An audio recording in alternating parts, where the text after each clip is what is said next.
Hello and welcome to the second part of the video lecture of French Revolution. In the first part, we had discussed about what French Revolution is and why France decided to revolt and what were the situations that led to revolution. Okay, so in the first video, we had discussed that how France was reeling under a tremendous debt, means how when Louis XVI ascended the throne, how he witnessed a huge amount of debt over him, and to pay that debt, he decided that he should increase the taxation rate and he should levy more taxes on the people of third estate. So because he wanted to increase the taxes um, and he wanted to bring new tax rates, he called an assembly. In this assembly, all the members of three estates were invited, means the members of first, second, and third estate. Although the member of third estates did not have any right, they had to stand in the back and just listen to the proceedings of the assembly, and they protested against it because they wanted to vote in the matter. They wanted everybody to vote in that matter, in the matter of taxation, but of course Louis XVI denied them, and this denial led to their protest, means after they were denied they protested against it and they walked out of the assembly, and later they formed a new assembly, their own assembly, which was called National Assembly. So we will see next part. France became a constitutional monarchy. The National Assembly drafted a constitution in 1791 which made France a limited monarchy. According to the new constitution, the king and the assembly would work together to govern France. The powers to make laws were given to National Assembly, which was indirectly elected. Those who had the right to vote were active citizens and those who didn't were passive citizens. So we see that after the members of third estate formed their own assembly, which is the National Assembly, they drafted a constitution in 1791. This constitution made France a limited monarchy. A limited monarchy means France was still a monarchy. France was not a democratic country, but the parliament, means the National Assembly, and king will work together to govern, to decide the policies. So that was limited monarchy, means in some matter the king had some rights, in some matter the king did not have all the rights. So that was limited monarchy. According to the new constitution, the king and the assembly would work together to govern France. And according to this constitution, the king and the assembly would work together to form new policies. The powers to make laws were given to National Assembly, which was indirectly elected, means the power to make new laws were given to National Assembly. Those who had the right to vote were active citizens and those who didn't were passive citizens. According to the rule of limited monarchy and according to the rule of National Assembly, some of the citizens had right to vote and some of the citizens did not have the right to vote.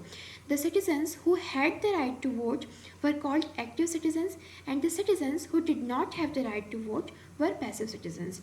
So that was this.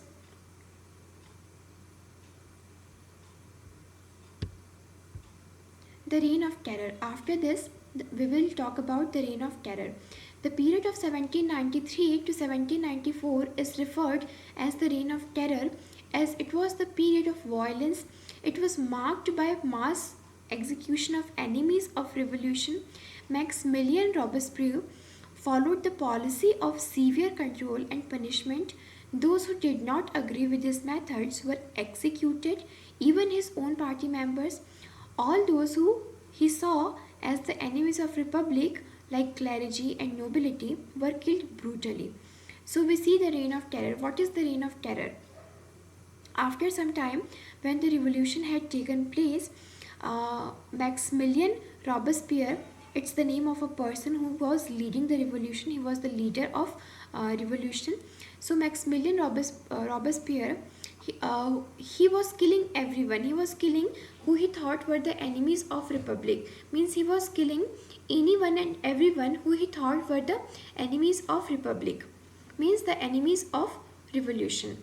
So who were these people?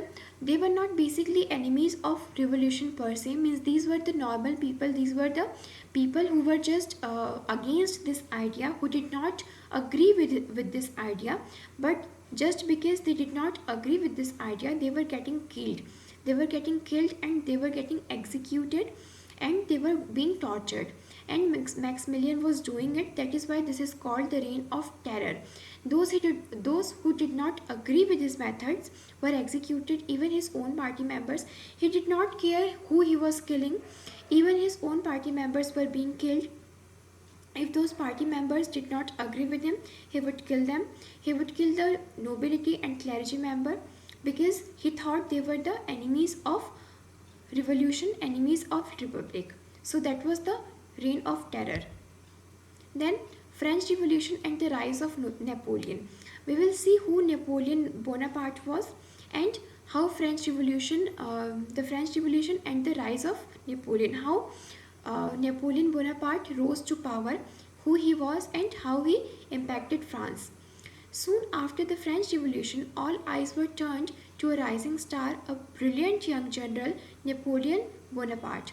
Napoleon returned in 1804 and became the Emperor of France. He wanted to modernize France by establishing new industries.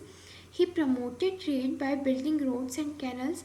Napoleon set out to conquer neighboring European countries, dispossessing dynasties and creating kingdoms. So after French Revolution, Napoleon Bonaparte came into power. He was a general in Italy. He was in Italy, but soon after the French Revolution, all eyes turned to rising star, a brilliant young general, Napoleon Bonaparte. Napoleon returned in France in 1804. In 1804, after his return to France, Napoleon became the Emperor of France. He became the Emperor of France. He wanted to modernize France by establishing new industries. So he did many good things to France, like he wanted to modernize France by establishing new industries. He promoted trade by building roads and canals. He started building roads and canals so that the trade could be promoted. Napoleon set out to conquer neighboring European countries, dispossessing dynasties and creating kingdoms. But he had this greed of power. He was very greedy of power, and he started. He started conquering the neighboring European countries, means every country. He started defeating those countries and started creating his own kingdoms in those countries. Initially, many saw Napoleon as liberator who would bring freedom for the people, but soon his armies came to be viewed as invading force everywhere. He was finally defeated at Waterloo, Belgium in 1815. So because of the good things that Napoleon did, people had started believing that he is the liberator, he is the star that would bring freedom for us. But he was not actually that. He was not actually the star. He was just a power hungry person. He wanted to conquer every country, and he wanted to establish his own kingdom. And soon after that, people saw his armies as only invading forces, means his army will come and just invade another country. So people started seeing that, and people started believing that Napoleon is not the star that we thought he is. He was finally defeated at Waterloo, Belgium in 1815, and after conquering so many countries, finally Napoleon was defeated in 1815 in Belgium, in Waterloo. The idea of liberty, fraternity and democratic rights were the most important legacy of French Revolution. So what we learn about, and what the world learned about French Revolution, is the idea of liberty, fraternity and democratic rights. Even the colonized people got inspiration from French Revolution. So everyone took inspiration from French Revolution. So this was French Revolution. I hope you all understood the lecture. Thank you so much for joining. Thank you.